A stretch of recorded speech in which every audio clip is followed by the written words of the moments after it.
السلام علیکم ورحمۃ اللہ وبرکاتہ نحمدہ ونصلی علی رسولہ الکریم اما بعد فاعوذ باللہ من الشیطان الرجیم بسم اللہ الرحمن الرحیم رب اشرح لی صدری ویسر لی امری واحلل عقدۃ من لسانی یفقہوا قولی واجعل لی وزیرا من اہلی رب زدنی علما اللہم فقہنا فی الدین اللہم انی اسألک علما نافعا وعملا متقبلا ورزقا طیبا اللہم انفعنا بما علمتنا وعلمنا ما ينفعنا وزدنا علما ربی یسر ولا تعسر وتمم بالخیر وبک نستعین آمین یا رب العالمین۔ ذکر اور اذکار کا بیان، ذکر کی فضیلت اور اس کی ترغیب کا بیان۔ قال اللہ تعالی وَلَذِكْرُ اللَّهِ اکبر، اللہ سبحانہ تعالیٰ نے ارشاد فرمایا اللہ کا ذکر ہر چیز سے بڑا افضل ہے۔ وقال اللہ تعالی فَاذْكُرُونِي أَذْكُرْكُمْ، نیز اللہ سبحانہ تعالیٰ نے ارشاد فرمایا پس تم مجھے یاد کرو میں تمہیں یاد کروں۔ وقال اللہ تعالی وَاذْكُرْ رَبَّكَ فِي نَفْسِكَ تَضَرُّعًا وَخِيفَةً وَدُونَ الْجَهْرِ مِنَ الْقَوْلِ بِالْغُدُوِّ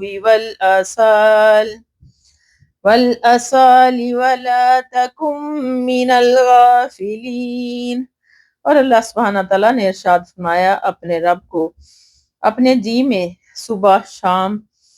صبح شام گڑ گڑاتے ہوئے اور ڈرتے ہوئے یاد کرو، نہ کہ اونچی آواز سے اور غافلوں میں سے مت ہو۔ وقال اللہ تعالی وَاذْكُرُوا اللَّهَ كَثِيرًا لَعَلَّكُمْ تُفْلِحُونَ، اللہ سبحانہ تعالیٰ نے ارشاد فرمایا اللہ کو کثرت سے یاد کرو تاکہ تم فلاح پاؤ۔ وقال اللہ تعالی ان المسلمین والمسلمات الی قولہ تعالی والذاکرین اللہ کثیرا والذاکرات اعد اللہ لہم مغفرۃ واجرا عظیما، اللہ سبحانہ تعالیٰ نے فرمایا بے شک مسلمان مرد اور مسلمان عورتیں اللہ تعالیٰ کے اس قول تک کہ اللہ کو کثرت سے یاد کرنے والے مرد اور کثرت سے یاد کرنے والی عورتیں اللہ نے ان کے لیے بخشش اور اجر عظیم تیار کر رکھا ہے۔ اللہم ربنا جعلنا منہم، آمین۔ وقال اللہ تعالی یا ایہا الذین آمنوا اذکروا اللہ ذکرا کثیرا وَسَبِّحُوهُ بُكْرَةً وَأَصِیلًا، نیز اللہ سبحانہ تعالیٰ نے ارشاد فرمایا اے ایمان والو اللہ کو کثرت سے یاد کرو اور صبح و شام اس کی پاکیزگی بیان کرو۔ اس باب میں آیات بہت مشہور ہیں۔ فائدہ ان تمام مذکورہ آیات میں اللہ کی ذکر کی تاکید اور حکم ہے۔ ذکر سے مراد ایسے اعمال کی پابندی ہے جن کو اللہ نے انسان کے لیے ضروری قرار دیا ہے یا جن سے اس کا قرب حاصل ہوتا ہے، یا ذکر زبانی بھی ہے جیسے اللہ کی تسبیح، تمحید اور اس کی جلالت و عظمت کا ذکر، یا ذکر دل سے بھی ہوتا ہے یعنی انسان کائنات کے ذرے ذرے میں بھی پھیلی ہوئی ان نشانیوں اور دلائل پر غور و فکر کرے جن سے اللہ کی ذات و صفات کی معرفت اور ان کا ادراک حاصل ہوتا ہے، اور یہ ذکر اعضاء کی ذریعے سے بھی ہوتا ہے جیسے انسان اللہ کی اطاعت میں اپنے آپ کو مشغول رکھے، نماز پڑھے، روزے رکھے، حج کرے، زکوٰۃ دے، صدقہ خیرات کرے۔ حضرت ابو ہریرہ رضی اللہ تعالیٰ عنہ سے روایت ہے کہ رسول اللہ صلی اللہ علیہ وسلم نے ارشاد فرمایا دو کلمے ایسے ہیں زبان پر ہلکے میزان میں باری ہیں اور رحمان کو بہت پیارے ہیں، اور وہ ہیں سبحان اللہ و بحمدہ سبحان اللہ العظیم، اللہ پاک ہے اپنی تعریفوں اور خوبیوں کے ساتھ، اللہ پاک ہے عظمتوں والا۔ رواہ البخاری و مسلم۔ فائدہ اس میں وزن اعمال کا ثبات ہے۔ قیامت والے دن اللہ تعالیٰ اعمال کو جسم عطا فرمائے گا، اور اللہ تعالیٰ جو جسام کے بغیر راز کو تولنے پر بھی قادر ہے، اور یہ بھی ممکن ہے کہ ان صحیفوں کو تولا جائے جن میں اعمال درج ہوں، اللہ تعالیٰ دونوں طرح تولنے پر قادر ہے۔ بہرحال ان مباحث سے قطع نظر وزن اعمال کے وقت مذکورہ جملے جن کی ادائیگی نہایت آسان ہے، بڑے وزنی ثابت ہوں گے، اس لیے ہر مسلمان کو کثرت سے ان کا ورد کرتے رہنا چاہیے۔ کیا ہے؟ سبحان اللہ و بحمدہ سبحان اللہ العظیم۔ حضرت ابو ہریرہ رضی اللہ تعالیٰ عنہ سے روایت ہے کہ رسول اللہ صلی اللہ علیہ وآلہ وسلم نے ارشاد فرمایا، مجھے سبحان اللہ والحمد للہ ولا الہ الا اللہ واللہ اکبر کہنا ان تمام چیزوں سے زیادہ محبوب ہے جن پر سورج طلوع ہوتا ہے۔ رواہ مسلم۔ فائدہ مطلب یہ ہے کہ یہ کلمات جن میں اللہ کی تسبیح و تمحید، اس کی عظمت و توحید کا بیان ہے، دنیا بھر کی چیزوں سے زیادہ محبوب ہیں، کیونکہ یہ باقیات صالحات میں سے ہیں۔ ان کا اجر و ثواب ملے گا جبکہ دنیا اپنے تمام ساز و سامان سمیت فنا سے دو چار ہو جائے گی، اس لیے باقی رہنے والی چیزیں ہی اس لائق ہے کہ انسان اس سے محبت کرے اور اس کو فانی چیزوں پر ترجیح دے۔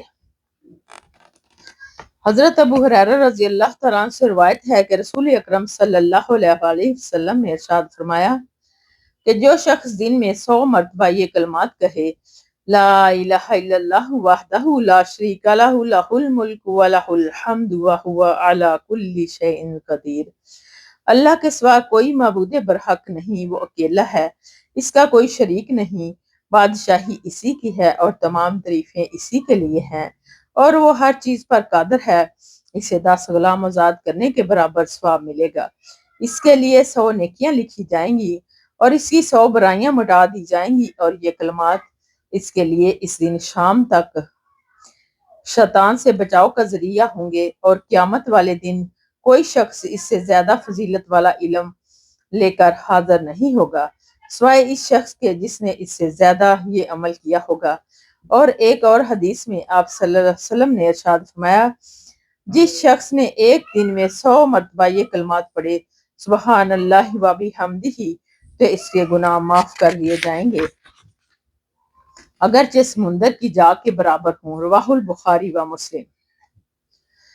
حضرت ابو ایوب انصاری رضی اللہ تعالیٰ عنہ سے روایت ہے کہ نبی اکرم صلی اللہ علیہ وآلہ وسلم نے ارشاد فرمایا، جس شخص نے 10 مرتبہ یہ کلمات کہے، لا الہ الا اللہ وحدہ لا شریک لہ لہ الملک ولہ الحمد وہو علی کل شیء قدیر، اللہ کے سوا کوئی معبود برحق نہیں، وہ اکیلا ہے، اس کا کوئی شریک نہیں، بادشاہی اور تمام تعریفات اسی کے لیے ہیں، وہ ہر چیز پر قادر ہے۔ تو اس کا یہ عمل اس شخص کی طرح ہے جس نے حضرت اسماعیل علیہ السلام کی اولاد میں سے 4 غلام آزاد کیے۔ رواہ البخاری و مسلم۔ فائدہ، حضرت اسماعیل علیہ السلام کی اولاد میں سے غلام بطور تمثیل کے ہیں، یعنی نہایت بیش و قیمت غلام آزاد کرنے کا ثواب ہے۔ حضرت ابو ذر رضی اللہ تعالیٰ عنہ بیان فرماتے ہیں کہ رسول اللہ صلی اللہ علیہ وسلم نے مجھ سے فرمایا کہ کیا میں تجھے ایسا کام نہ بتلاؤں جو اللہ کو سب سے زیادہ محبوب ہے؟ بے شک اللہ کو زیادہ محبوب ہے، بے شک اللہ کو سب سے زیادہ محبوب کلام ہے سبحان اللہ و بحمدہ۔ رواہ مسلم۔ حضرت ابو مالک اشعری رضی اللہ تعالیٰ عنہ سے روایت ہے کہ رسول اللہ صلی اللہ علیہ وسلم نے فرمایا کہ پاکیزگی آدھا ایمان ہے، اور الحمدللہ ترازو کو بھر دیتا ہے، اور سبحان اللہ اور الحمدللہ ترازو کو بھر دیتے ہیں، یا فرمایا کہ آسمانوں اور زمین کے درمیانی حصے کو بھر دیتے ہیں۔ رواہ مسلم۔ فائدہ نمبر 1، طہورن تا پر پیش کے ساتھ پاکیزگی یا وضو کہتے ہیں، اور طہورن تا پر زبر کے ساتھ اس پانی یا شے کو کہا جاتا ہے جس سے طہارت حاصل کی جائے۔ ایمان سے مراد بعض کے نزدیک نماز ہے، جیسے قرآن کریم میں بھی نماز کو ایمان سے تعبیر کیا گیا ہے۔ وَمَا كَانَ اللَّهُ لِيُضِيعَ إِيمَانَكُمْ، اللہ تعالیٰ تمہارے ایمان بھی نماز کو ضائع کرنے والا نہیں۔ جب نماز ایمان ہے تو پاکیزگی اور وضو آدھا ایمان ہے، کیونکہ طہارت نماز کے لیے شرط ہے، طہارت کے بغیر نماز ہی نہیں ہوگی۔ نمبر 2، بعض کے نزدیک ایمان سے مراد عرفی اور شرعی ایمان ہے، یعنی اللہ اور اس کے رسول کو دل سے ماننا، اور طہارت کے نصف ایمان ہونے کا مطلب طہارت کا ایمان کے ارکان میں سے اہم ترین رکن ہوتا ہے۔ یہ ایسے ہی ہے جیسے رسول اللہ صلی اللہ علیہ وسلم کا فرمان الحج عرفہ، حج عرفے کے نام ہے، یعنی عرفات میں وقوف حج کا اہم ترین رکن ہے۔ بہرحال اس حدیث میں طہارت و پاکیزگی کی فضیلت اور اس کی ترغیب ہے، نیز مذکورہ اذکار کی فضیلت اور اجر کا بیان ہے کہ ان کلمات کو اگر جسم عطا کیا جائے تو ترازو اور آسمان اور زمین کے درمیانی فاصلے کو بار دیں۔ یہ گویا کہ اللہ تعالیٰ کے فضل و کرم کی وسعت اور اس کی بے پایاں رحمت کا بیان ہے۔ حضرت سعد بن ابی وقاص رضی اللہ تعالیٰ عنہ بیان فرماتے ہیں کہ ایک دیہاتی رسول اللہ صلی اللہ علیہ وسلم کی خدمت میں حاضر ہوا اور اس نے عرض کیا کہ مجھے ایسی بات سکھلا دیں جسے میں کہتا رہوں۔ آپ صلی اللہ علیہ وآلہ وسلم نے اسے ارشاد فرمایا، کہا کر لا الہ الا اللہ وحدہ لا شریک لہ اللہ اکبر کبیرا والحمد للہ کثیرا وسبحان اللہ رب العالمین ولا حول ولا قوة الا باللہ العزیز الحکیم۔ قال فحولي لربي فما لي قال قل اللهم اغفر لي وارحمني واهدني وارزقني رواہ مسلم۔ یعنی کہا کر لا الہ الا اللہ وحدہ لا شریک لہ الا باللہ العزیز، تاکہ یعنی اللہ کے سوا کوئی معبود برحق نہیں، وہ اکیلا ہے، اس کا کوئی شریک نہیں، اللہ سب سے بڑا ہے، اس کی کبریائی ہے، اللہ ہی کے لیے سب سے زیادہ تعریفیں ہیں، اللہ ہی کے لیے پاکیزگی ہے، جو جہانوں کا رب ہے۔ گناہ سے پھرنے کی توفیق اور نیکی کرنے کی قوت اللہ ہی سے حاصل ہوتی ہے، جو غالب اور حکمتوں والا ہے۔ اس نے کہا یہ سب باتیں تو میرے رب کے لیے ہیں، میرے لیے کیا ہے؟ آپ صلی اللہ علیہ وسلم نے ارشاد فرمایا، یہ کہا کر اللہم اغفر لی وارحمنی واہدنی وارزقنی، اے اللہ مجھے بخش دے، مجھ پر رحم فرما، مجھے ہدایت سے نواز اور مجھے اپنی عطا سے سرفراز فرما۔ رواہ مسلم۔ حضرت ثوبان رضی اللہ تعالیٰ عنہ سے روایت ہے کہ رسول اللہ صلی اللہ علیہ وسلم جب نماز سے فارغ ہوتے تو 3 بار استغفار کرتے اور اس کے بعد پڑھتے اللہم انت السلام و منک السلام تبارکت یا ذا الجلال والاکرام، اے اللہ تو تمام عیوب سے سالم ہے اور تجھ ہی سے سلامتی ہے، اور اے بزرگی اور عزت والے تو بڑی برکت والا ہے۔ حدیث کے راویوں میں سے ایک راوی امام اوزائی سے پوچھا گیا استغفار کیسے فرماتے، تو انہوں نے کہا استغفر اللہ پڑھتے۔ رواہ مسلم۔ حضرت مغیرہ بن شعبہ رضی اللہ تعالیٰ عنہ سے روایت ہے کہ رسول اللہ صلی اللہ علیہ وسلم جب نماز سے فارغ ہو جاتے اور سلام پھیر لیتے تو فرماتے لا الہ الا اللہ وحدہ لا شریک لہ لہ الملک ولہ الحمد وہو علی کل شیء قدیر، اللہم لا مانع لما اعطیت ولا معطی لما منعت ولا ينفع ذا الجد منک الجد، متفق علیہ۔ کہ اللہ کے سوا کوئی معبود برحق نہیں، وہ اکیلا ہے، اس کا کوئی شریک نہیں، اس کے لیے بادشاہی ہے، اس کے لیے تعریف ہے اور وہ ہر چیز پر قادر ہے۔ اے اللہ تو جو چیز عطا کرے اس کا کوئی روکنے والا نہیں، اور جس کا تو روک دے اس کو کوئی دینے والا نہیں، اور کسی صاحب حیثیت کو اس کی حیثیت فائدہ نہیں پہنچا سکتی اور تجھ سے بچا نہیں سکتی۔ رواہ البخاری و مسلم۔ فائدہ الجد کے معنی ہے کہ خوش بختی اور تو نگری، یعنی دنیاوی خوش بختی اور تو نگری اللہ کے ہاں انسان کے کام نہیں آئے گی، بلکہ وہاں تو صرف ایمان اور عمل صالح کام آئے گا، اور اس دعا میں اللہ کی توحید کا خصوصی بیان ہے۔ حضرت عبداللہ بن زبیر رضی اللہ تعالیٰ عنہ سے مروی ہے کہ وہ ہر نماز کے بعد جس وقت سلام پھیرتے تو یہ پڑھا کرتے لا الہ الا اللہ وحدہ لا شریک لہ لہ الملک ولہ الحمد وہو علی کل شیء قدیر، لا حول ولا قوة الا باللہ، لا الہ الا اللہ ولا نعبد الا ایاہ، لہ النعمت ولہ الفضل ولہ الثناء الحسن، لا الہ الا اللہ مخلصین لہ الدین ولو کرہ الکافرون۔ یعنی اللہ کے سوا کوئی معبود برحق نہیں، وہ اکیلا ہے، اس کا کوئی شریک نہیں، اس کے لیے بادشاہی اور اسی کے لیے تعریف ہے، اور وہ ہر چیز پر قادر ہے۔ گناہ سے بچنے کی توفیق اور نیکی کرنے کی قوت اللہ ہی سے حاصل ہوتی ہے۔ اللہ کے سوا کوئی معبود برحق نہیں۔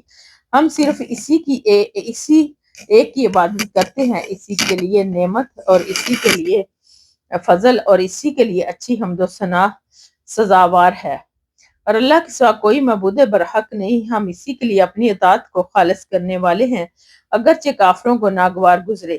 حضرت ابن زبیر رضی اللہ تعالیٰ عنہ فرماتے ہیں، نے فرمایا کہ رسول اللہ صلی اللہ علیہ وسلم ان کلمات کے ذریعے سے ہر نماز کے بعد اللہ کی توحید و عظمت بیان فرماتے تھے۔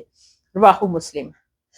فائدہ: نماز کے بعد یہ ذکر مسنون ہے جو اس حدیث میں بیان ہوا ہے۔ نماز کے فوراً بعد صرف کلمہ طیبہ کے ورد اور خود ساختہ صلاۃ و سلام کا اجتماعی طریقہ غیر مسنون اور بدی طریقہ ہے جس میں کوئی ثواب نہیں، اس لیے مسلمان اتباع کا پابند ہے۔ ابتداء دین میں نئی باتیں ایجاد کرنا اس کا حق نہیں ہے۔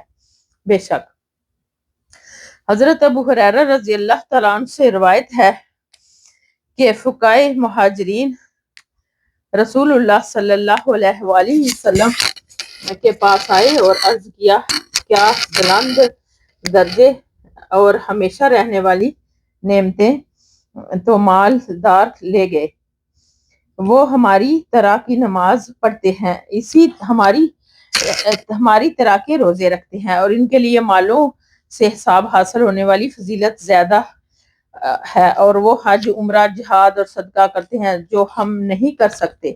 تو آپ صلی اللہ علیہ وسلم نے ارشاد فرمایا کہ کیا میں تمہیں ایسی چیز نہ بتاؤں کہ جس کے ذریعے سے تم اپنے سے پہلوں کو پالو اور اپنے بعد آنے والوں سے آگے بڑھ جاؤ، پھر تم سے زیادہ افضل کوئی نہ ہو مگر وہی شخص جو تمہاری ہی طرح کا عمل کرے۔ انہوں نے کہا، کیوں نہیں اے اللہ کے رسول صلی اللہ علیہ وسلم، ضرور بتلائیے۔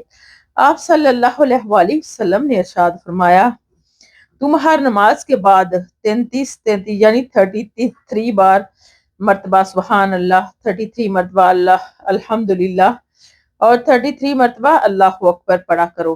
اس حدیث کو حضرت ابو ہریرہ رضی اللہ تعالیٰ عنہ سے روایت کرنے والے راوی ابو صالح سے جب اس کے پڑھنے کی کیفیت کی بابت پوچھا گیا تو انہوں نے جواب دیا کہ وہ کہے سبحان اللہ والحمد للہ واللہ اکبر، یہاں تک کہ ہر ایک دن اس میں 33 مرتبہ ہو جائے۔ بخاری و مسلم۔ اور مسلم نے اپنی ہی روایت میں یہ زیادہ بیان کیا ہے کہ چنانچہ فقراء مہاجرین رسول اللہ صلی اللہ علیہ وسلم کے پاس دوبارہ آئے اور عرض کیا کہ اللہ کے رسول صلی اللہ علیہ وآلہ وسلم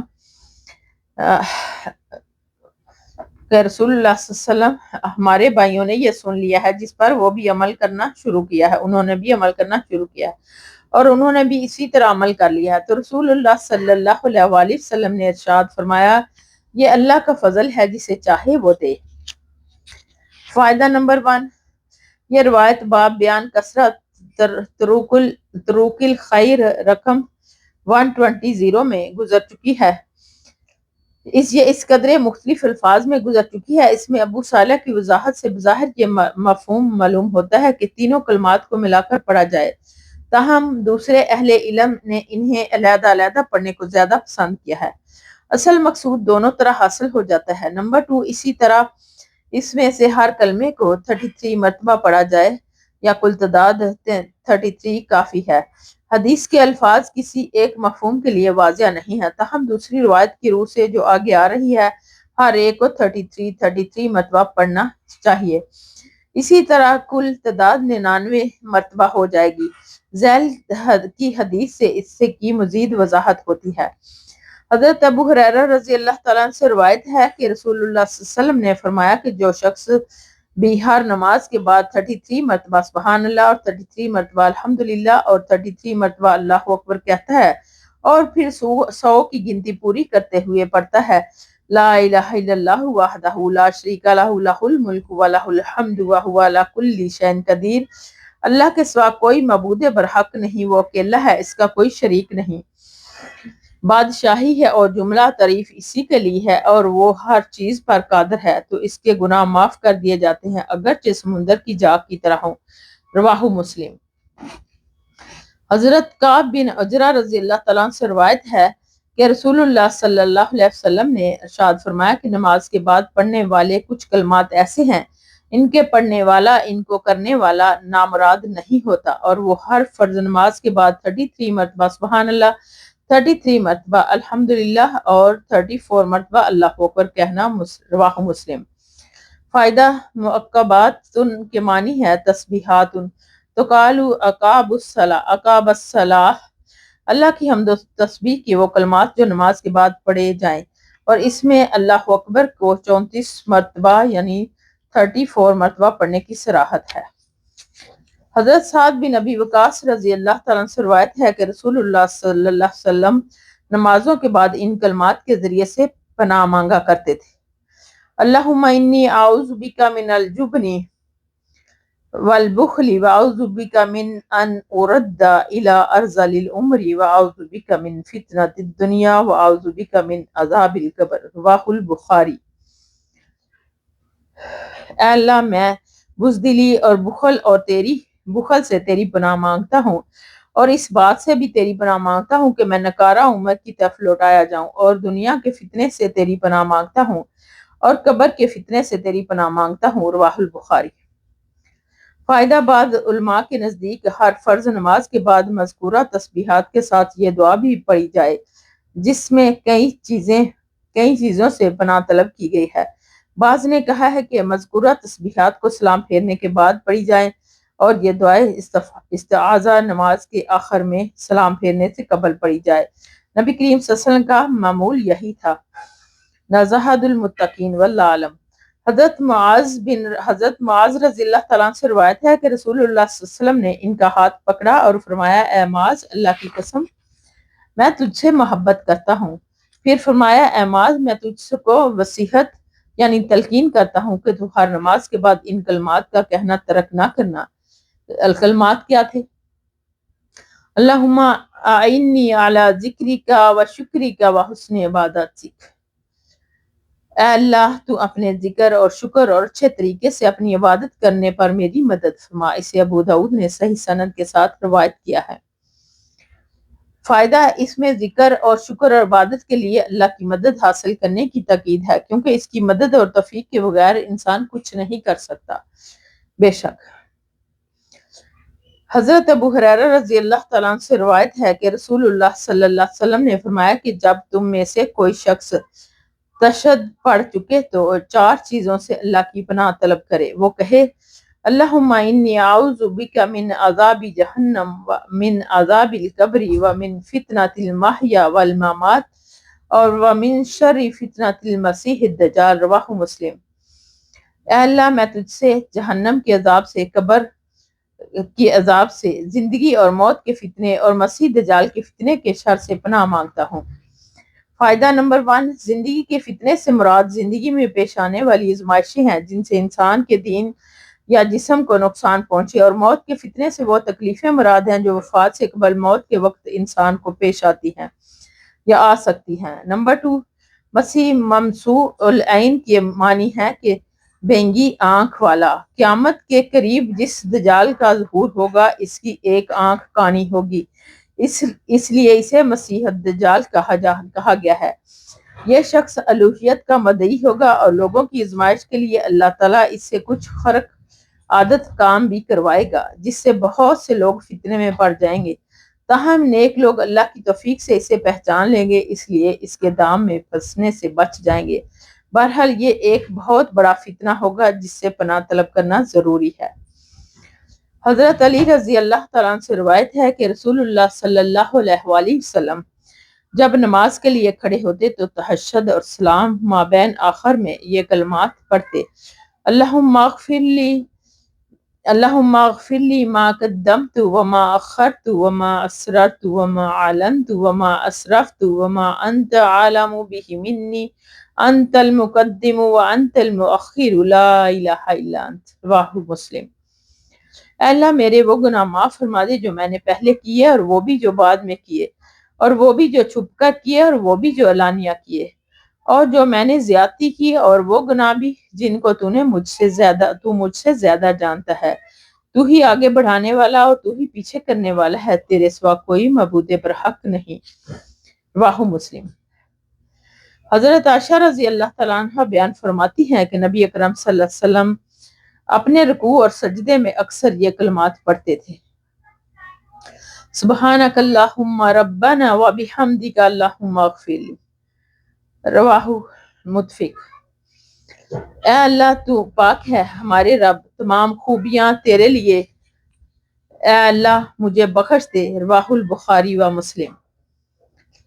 حضرت عائشہ رضی اللہ تعالیٰ عنہ سے روایت ہے کہ بے شک رسول اللہ صلی اللہ علیہ وسلم اپنے رکوع اور سجدے میں یہ پڑھا کرتے تھے: سبوح قدوس رب الملائکۃ والروح، بہت ہی پاک اور بڑا مقدم ہے فرشتوں اور جبریل کا رب۔ رواہ مسلم۔ فائد نمبر 1، سبوح اور قدوس دونوں اللہ کی صفاتی نام ہے جو اس کی پاکیزگی اور طہارت کو بیان کرنے والے ہیں۔ نمبر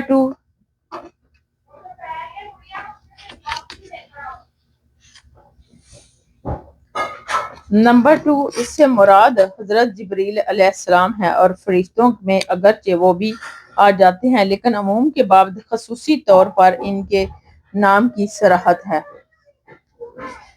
صراحت ان کی عظمت و توقیر کے لیے ہے۔ بہرحال رکوع اور سجدے میں یہ دعائیں پڑھنی بھی مسنون ہے۔ حضرت ابن عباس رضی اللہ تعالیٰ عنہ سے بیان روایت ہے کہ رسول اللہ صلی اللہ علیہ وسلم نے فرمایا کہ جہاں تک رکوع کا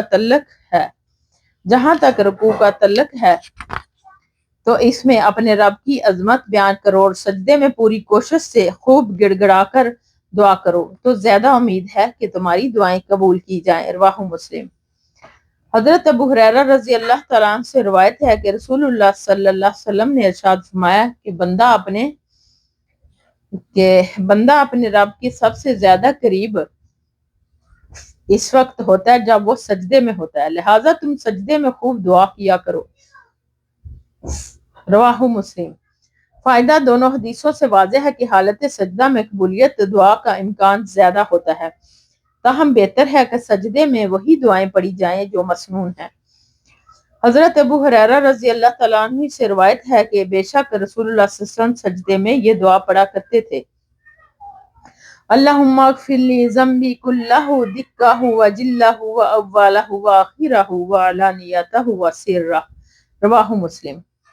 اے اللہ میرے تمام چھوٹے اور بڑے، پہلے اور پچھلے، لانیہ اور پوشیدہ گناہ معاف فرما دے۔ رواہ مسلم۔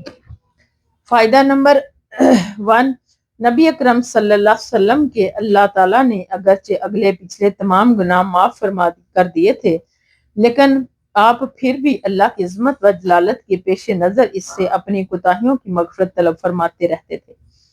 نمبر 2، اس میں ہمارے لیے بڑا سبق ہے کہ وہ پاک ہونے کے باوجود اللہ کے عذاب سے خوف زدہ تھے، اور ہم سرتاپا گناہوں میں غرق ہیں لیکن اللہ کے خوف اور اس کی گرفت سے بے خوف ہیں۔ اللہ محفوظنا منہم۔ حضرت عائشہ رضی اللہ تعالیٰ عنہ بیان فرماتی ہیں کہ ایک روایت میں نبی اکرم صلی اللہ علیہ وآلہ وسلم کو بستر سے گم پایا، چنانچہ میں نے تلاش کیا تو دیکھا کہ آپ رکوع یا سجدے کی حالت میں یہ فرما رہے تھے: سبحانک وبحمدک لا الہ الا انت۔ اے اللہ تو پاک ہے، اپنی خوبیوں کے ساتھ تیرے سوا کوئی معبود برحق نہیں۔ اور ایک روایت میں ہے کہ تلاش کرتے ہوئے میرا ہاتھ آپ کے پیروں کے تلووں میں جا لگا جبکہ آپ صلی اللہ علیہ وسلم سجدے میں تھے۔ آپ صلی اللہ علیہ وسلم کے دونوں پیر کھڑے تھے اور آپ صلی اللہ علیہ وسلم یہ دعا پڑھ رہے تھے: اللہم انی اعوذ برضاک من سخطک وبمعافاتک من عقوبتک واعوذ بک منک لا احصی ثناء علیک انت کما اثنیت علی نفسک۔ رواہ مسلم۔ اے اللہ میں تیری رضا کے ذریعے سے، تیری ناراضگی سے اور تیری عافیت کے ذریعے سے، تیری سزا سے اور تیری ذات کے ذریعے سے تیرے قہر و غضب سے پناہ مانگتا ہوں۔ میں تیری تعریف کا شمار نہیں کر سکتا، ویسا ہی ہے جیسے تو نے خود اپنی تعریف بیان کی۔ رواہ مسلم۔ حضرت سعد بن ابی وقاص رضی اللہ تعالیٰ عنہ بیان فرماتے ہیں کہ ہم رسول اللہ صلی اللہ علیہ وسلم کی خدمت میں حاضر تھے کہ آپ صلی اللہ علیہ وسلم نے فرمایا کہ کیا تمہارا ایک آدمی روزانہ 1000 نیکیاں کمانے سے عاجز ہے؟ تو آپ کے ہم نشینوں میں سے ایک سائل نے پوچھا وہ 1000 نیکیاں کیسے کمائے؟ آپ صلی اللہ علیہ وسلم نے فرمایا کہ 100 دفعہ سبحان اللہ کی تسبیح پڑھے تو اس کے لیے 1000 نیکیاں لکھ دی جاتی ہے یا 1000 غلطیاں معاف کر دی جاتی ہیں۔ رواہ مسلم۔ امام حمیدی نے فرمایا کہ مسلم کی کتاب میں او یحتو ہی سے امام برکانی کہتے ہیں کہ اس کو شعبہ اور ابو عوانہ اور یحییٰ قطان نے موسیٰ راوی سے جس سے امام مسلم نے روایت کیا ہے بغیر الف کے وَيُحَتُّ بیان کیا ہے۔ فائدہ 100 مرتبہ سبحان اللہ کہنے کے بدلے میں 1000 نیکیاں ملنا یہ الحسنۃ بعشر امثالها کے تحت کم از کم بدلہ ہے۔ او یحتو کے بیان میں راویوں کا اختلاف ہے، کسی نے اسے او الف اور واو الف کے ساتھ روایت کیا ہے یعنی 1000 نیکیاں ملتی ہیں یا 1000 غلطیاں معاف کر دی جاتی ہیں، اور بعض راویوں نے اسے وایحتو بیان کیا ہے کہ 1000 یعنی 1000 نیکیاں بھی ملتی ہیں اور 1000 غلطیاں بھی معاف کی جاتی ہیں۔ حضرت ابو ذر رضی اللہ تعالیٰ سے روایت ہے کہ رسول اللہ صلی اللہ علیہ وآلہ وسلم نے ارشاد فرمایا کہ تم میں سے ہر شخص کی ہر عضو پر صدقہ واجب ہے، چنانچہ ہر مرتبہ سبحان اللہ کہنا صدقہ ہے، اور ہر مرتبہ الحمدللہ کہنا صدقہ ہے، اور ہر مرتبہ لا الہ الا اللہ کہنا صدقہ ہے، اور ہر مرتبہ اللہ اکبر کہنا صدقہ ہے۔ نیکی کا حکم دینا صدقہ ہے اور برائی سے روکنا صدقہ ہے، اور ان سب سے وہ 2 رکعتیں کافی ہو جائیں گی جو کوئی شخص ان کو چاشت کے وقت ادا کرے گا۔ رواہ مسلم۔ فائدہ نمبر 1، یہ روایت باب بیان کثرت طرق الخیر رقم 118 میں بھی گزر چکی ہے۔ نمبر 2، اس حدیث سے چاشت اشراق کے 2 رکعتوں کی فضیلت واضح ہے، ان کے ذریعے سے انسان کے انداز 360 جوڑوں کی سلامتی و عافیت کا شکر ادا ہو جاتا ہے۔ اسی طرح اللہ کی تسبیح و تمحید اور تحلیل و تکبیر کے کلمات اور امر بالمعروف و نہی عن المنکر بھی عزائے انسانی کا صدقہ بن جاتے ہیں۔ حضرت ام المومنین جویریہ بنت حارث رضی اللہ تعالی عنہا بیان فرماتی ہیں کہ نبی کرم صلی اللہ علیہ وسلم صبح سویرے ہی صبح کی نماز پڑھ کر ان کے پاس سے چلے گئے، جبکہ ابھی وہ اپنی جائے نماز میں ہی بیٹھی ہوئی تھی۔ پھر آپ چاشت کا وقت ہو جانے کے بعد واپس آئے تو وہ وہیں بیٹھی ہوئی تھی۔ آپ صلی اللہ علیہ وآلہ وسلم نے ارشاد فرمایا تم ابھی تک اسی حالت میں ہو جس میں میں تمہیں چھوڑ کر گیا تھا؟ انہوں نے کہا ہاں، تو نبی کرم صلی اللہ علیہ وسلم نے فرمایا کہ میں تمہارے پاس سے جانے کے بعد 4 کلمے 3 مرتبہ کہے، اگر ان کا وزن ان کلمات سے کیا جائے تو تم شروع دن سے کہہ رہی ہو تو وہ ان پر وزن میں باری ہوں گے، اور وہ یہ ہے سبحان اللہ و بحمدہ عدد خلقہ و رضا نفسہ و زینت عرشہ و مداد کلماتہ۔ ہم اللہ کی پاکیزگی اور حمد کرتے ہیں اس کی مخلوق کی تعداد کے برابر، اس کے نفس کی رضا مندی کے موافق، اور اس کے عرش وزن کے برابر، اور اس کے کلمات کی روشنائی یا کثرت کے برابر۔ رواہ مسلم۔ یعنی سبحان اللہ عدد خلقہ، سبحان اللہ رضا نفسہ، سبحان اللہ زینت عرشہ، سبحان اللہ مداد کلماتہ۔ یعنی مسلم ہی کے اور روایت میں ہے کہ سبحان اللہ اس طرح میں اللہ کی پاکیزگی بیان کرتا ہوں، اس کی مخلوق کی تعداد کے برابر اللہ کی پاکیزگی ہے، اس کے نفس کے رضا کے مطابق اللہ کی پاکیزگی ہے، اس کے عرش کے وزن کے برابر اللہ کی پاکیزگی ہے، اس کے کلمات کی کثرت یا روشنائی کے برابر۔ اور ترمذی کی روایت میں ہے کیا میں تمہیں ایسے کلمات نہ سکھا دوں جنہیں تم پڑھتی رہو؟ سبحان اللہ عدد خلقہ، سبحان اللہ عدد خلقہ، سبحان اللہ عدد خلقہ، سبحان اللہ رضا نفسہ، سبحان اللہ رضا نفسہ، سبحان اللہ رضا نفسہ، سبحان اللہ زینت عرشہ، سبحان اللہ زینت عرشہ، سبحان اللہ زینت عرشہ، سبحان اللہ مداد کلماتہ، سبحان اللہ مداد کلماتہ، سبحان اللہ مداد کلماتہ، یعنی اللہ کی پاکیزگی ہے اس کی مخلوق کی تعداد کے برابر، اللہ کی پاکیزگی ہے اس کی مخلوق کی تعداد کے برابر، اللہ کی پاکیزگی ہے اس کی مخلوق کی تعداد کے برابر۔ میں اللہ کی پاکیزگی بیان کرتا ہوں اس کے نفس کی رضا کے مطابق، اللہ کی پاکیزگی بیان کرتا ہوں اس کی نفس کی رضا کے مطابق، اللہ کی پاکیزگی بیان کرتا ہوں اس کی نفس کی رضا کے مطابق۔ اللہ کے لیے پاکیزگی ہے اس کی عرش کے وزن کے برابر، اللہ کے لیے پاکیزگی ہے اس کے عرش کے وزن کے برابر، اللہ کے لیے پاکیزگی ہے اس کے عرش کے وزن کے برابر، اللہ کے لیے پاکیزگی ہے اس کے کلمات کی کثرت کے برابر، اللہ کے لیے پاکیزگی ہے اس کے کلمات کی کثرت کے برابر، اللہ کے لیے پاکیزگی ہے اس کے کلمات کی کثرت کے برابر۔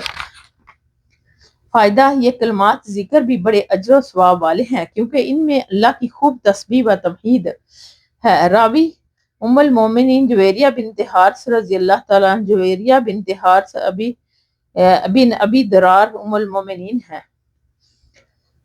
حضرت ابو موسیٰ اشعری رضی اللہ تعالیٰ عنہ سے روایت ہے، نبی کریم صلی اللہ علیہ وآلہ وسلم نے فرمایا کہ اس شخص کی مثال جو اپنے رب کو یاد کرتا ہے یا جو یاد نہیں کرتا، زندہ اور مردہ شخص کی مثال ہے۔ رواہ البخاری۔ اور مسلم نے اسے اسی طرح روایت کیا ہے کہ آپ صلی اللہ علیہ وسلم نے فرمایا کہ اس گھر کی مثال جس میں اللہ کا ذکر کیا جاتا ہے اور اس گھر کی جس میں اللہ کا ذکر نہیں کیا جاتا، زندہ اور مردہ کی مثال ہے۔ اللہم محفوظنا منہم۔ اللہ تعالی ہم سب کے گھروں میں اللہ کا ذکر کرنے والا بنائے ہم سب کو، آمین۔ فائدہ نمبر 1، اللہ کے ذکر کا ترک موت کی طرح ہے۔ جس طرح انسان پر موت طاری ہو جاتی ہے تو اس کے بعد وہ کوئی عمل نہیں کر سکتا، اسی طرح اللہ کی یاد سے غفلت برتنے والا اللہ سے اتنا دور ہو جاتا ہے کہ وہ ایسا کوئی کام نہیں کر پاتا جس سے اسے نفع ہو اور اللہ اس سے خوش ہو جائے۔ گھروں میں بھی تلاوت قرآن اور ذکر الہی کا اہتمام کرنا ضروری ہے، لیکن اثر حاضر میں حافل ذکر کا جو طریقہ رائج ہے وہ سراسر بدی ہے، یعنی بدعت ہے۔ رسول اکرم صلی اللہ علیہ وسلم اور صحابہ کرام رضی اللہ تعالی عنہم سے اس کا ثبوت نہیں ملتا۔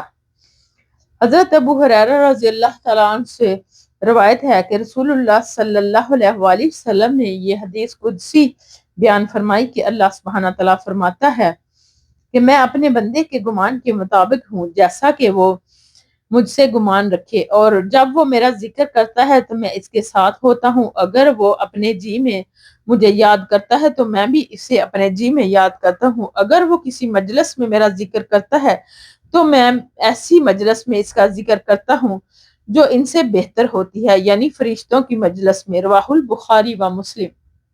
سبحان اللہ۔ فائدہ نمبر 1، اللہ تعالیٰ کے ساتھ حسن ظن رکھنے کا مطلب ہے کہ اللہ کی بابت یہ یقین رکھا جائے کہ وہ توبہ قبول فرماتا ہے، مغفرت فرماتا ہے، پریشان حال لوگوں کی چارہ سازی فرماتا ہے اور مصیبتوں سے نجات عطا فرماتا ہے۔ اس یقین کے ساتھ انسان ایسے کام بھی کرے جن سے اللہ خوش ہوتا ہے اور ان کاموں سے اجتناب کرے جس سے اس نے منع فرمایا ہے۔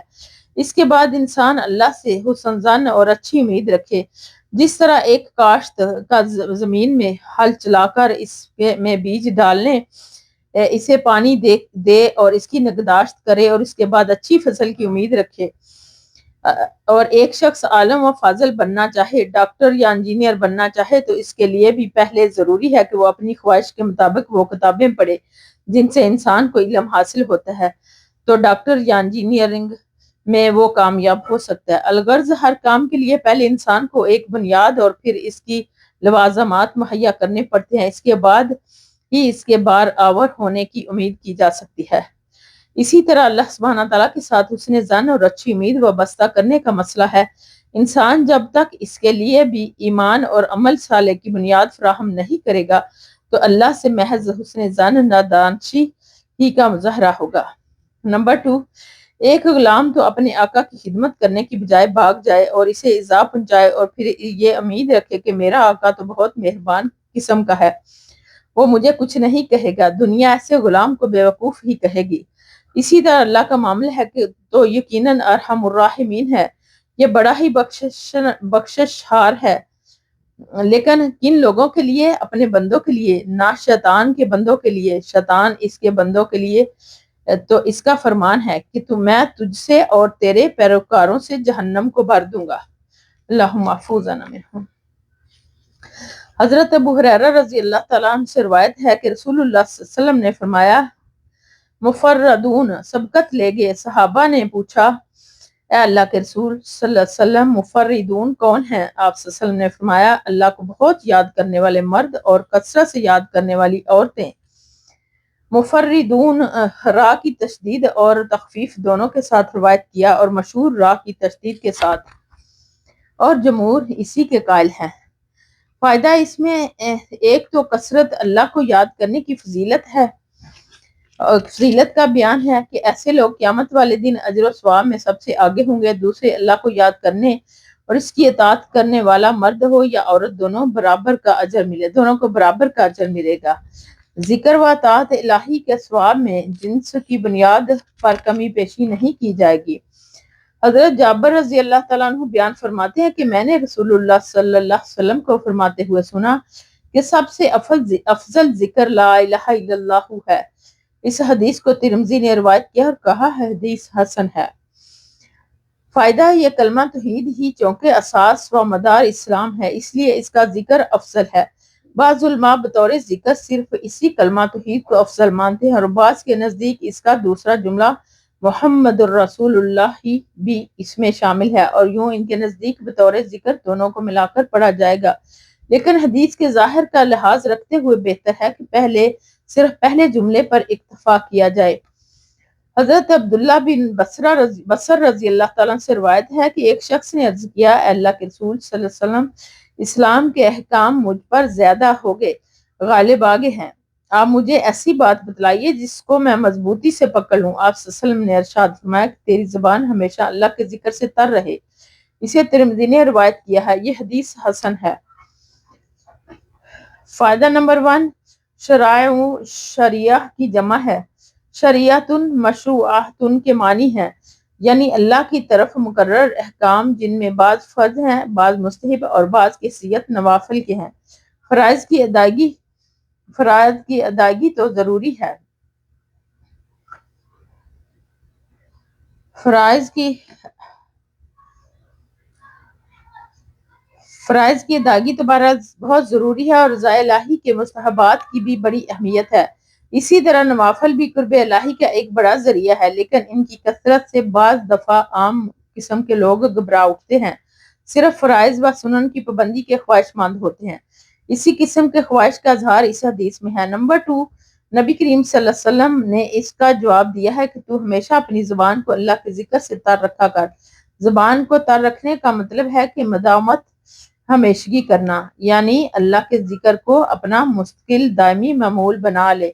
اسی طرح نوافل کی کثرت جس طرح تو گھبرا گیا ہے نہ بھی ہوگی تو ذکر الہی کی کثرت اس کا ازالہ ہو جائے گا۔ حضرت جابر رضی اللہ تعالیٰ سے روایت ہے کہ نبی اکرم صلی اللہ علیہ وسلم نے ارشاد فرمایا، جو شخص سبحان اللہ و بحمدہ کہے اس کے لیے جنت میں ایک کھجور کا درخت لگا دیا جاتا ہے۔ اسے ترمذی نے روایت کیا ہے۔ یہ حدیث حسن ہے۔ فائدہ، اللہ کی جنت اتنی وسیع ہے کہ اس کا تصور بھی ہم نہیں کر سکتے، لہٰذا اللہ کی تسبیح و تمجید پر درختوں کا لگنا کوئی مشکل امر نہیں، اس لیے اسے حقیقت پر محمول کرنے میں کوئی امر مانع نہیں۔ البتہ بعض لوگ اسے مجاز یا محمول کرتے ہیں، اس سے مراد اجر کا اثبات اور اس کی کثرت لیتے ہیں، جو کہ درست نہیں، کیونکہ آئندہ حدیث سے بھی پہلے معنی تائید ہوتی ہے۔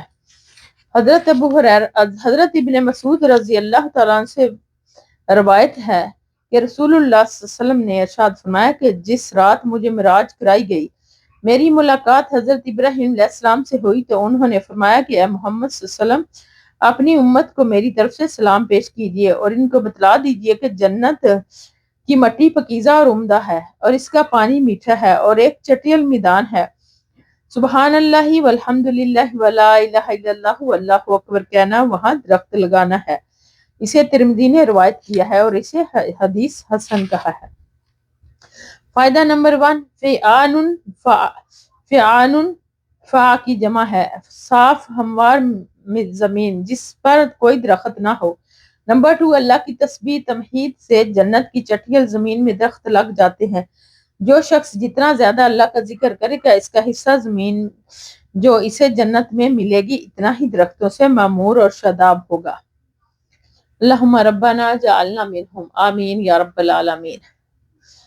حضرت ابو دردہ رضی اللہ تعالیٰ عنہ سے روایت ہے کہ رسول اللہ صلی اللہ علیہ وسلم نے ارشاد فرمایا کہ کیا میں تمہیں ایسے عمل کی خبر نہ دوں جو تمہارے اعمال میں سب سے بہتر، تمہارے آقا مولا کے نزدیک سب سے زیادہ پاکیزہ، تمہارے درجوں میں سب سے زیادہ اضافہ کرنے والا، تمہارے لیے اللہ کی راہ میں سونا چاندی خرچ کرنے سے بھی بہتر، نیز اس سے بھی بہتر ہے کہ جو تم اپنے دشمن سے مقابلہ کرو اور تم اس کی گردنیں مارو اور وہ تمہاری گردنیں مارے۔ صحابہ نے عرض کیا کیوں نہیں، ضرور بتلائیے۔ تو آپ صلی اللہ علیہ وسلم نے ارشاد فرمایا وہ عمل اللہ تعالیٰ کا ذکر ہے۔ اسے ترمذی نے روایت کیا ہے اور ابو عبداللہ امام حاکم نے کہا ہے اس کی سند صحیح ہے۔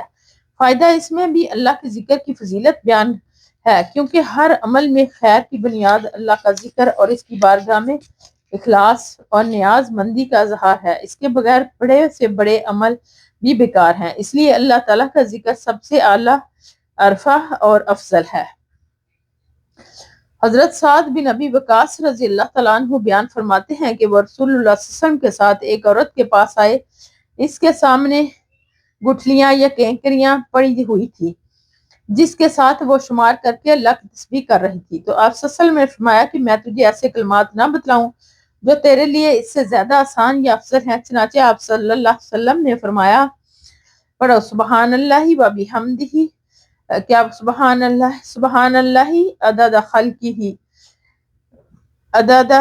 عدد ما خلق فی الارض، و سبحان اللہ عدد ما بین ذالک، و سبحان اللہ عدد ما هو خالق، واللہ اکبر مثل ذالک، والحمد للہ مثل ذالک، ولا الہ الا اللہ مثل ذالک، ولا حول ولا قوۃ الا باللہ مثل ذالک، رواہ ترمذی، وقال حدیث حسن۔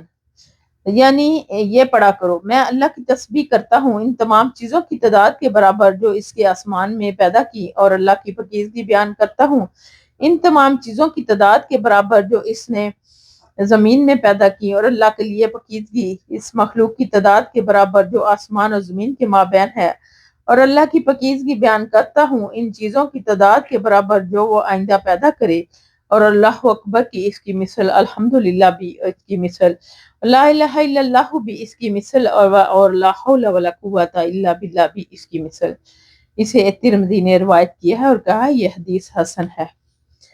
فائدہ، شیخ البانی رحم اللہ نے اس روایت کو اگرچہ اس میں ضعیف کہا ہے لیکن ریاض الصالحین کی تعلیقات میں اس کی سند میں جہالت کی صراحت کرنے کے باوجود امام ترمذی کی تحسین کو برقرار رکھا ہے۔